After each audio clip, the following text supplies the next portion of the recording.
انسان حقیقی معنوں میں آزاد نہیں ہو سکتا جس کی آزادی کا دار و مدار دوسروں کی سوچ، احساس اور عمل پر ہو، اور جس کے پاس اس آزادی کی حفاظت اور اسے برقرار رکھنے کا کوئی ذریعہ نہ ہو۔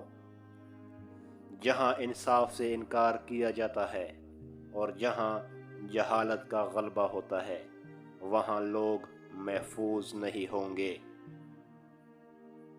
اپنی زندگی کے بارے میں سوچتے ہوئے میں اپنی آزادی کو تقریباً بھول گیا ہوں۔ ایسی حکومت جو غریب شہریوں کو اس کے حقوق نہیں دے سکتی، اسے بغیر کسی تاخیر کے برطرف کر دینا چاہیے۔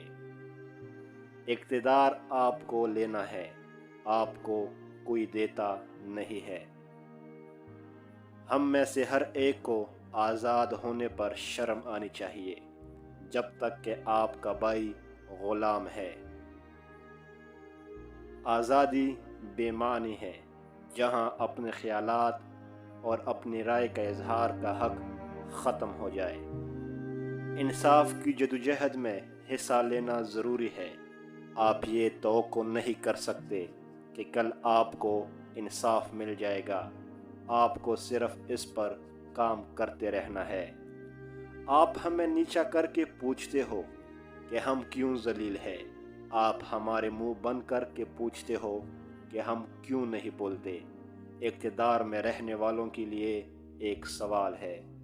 زندگی میں آپ کو وہ سب کچھ نہیں ملتا جس کی آپ ادائیگی کرتے ہیں، اس کے باوجود اپنی محنت جاری رکھیں۔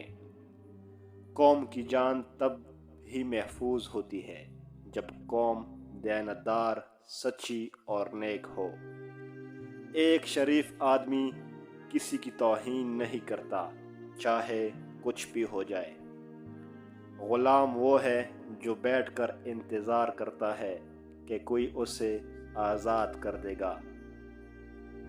جو شخص اٹھے گا اس کی مدد کی جائے گی، اور جو نہیں اٹھے گا اسے نیچے رہنے دیا جائے گا۔ میرے لیے جو ممکن ہے وہ تمہارے لیے بھی ممکن ہے۔ تعلیم کی قدر اس انسان سے پوچھو جس کے پاس نہیں ہے۔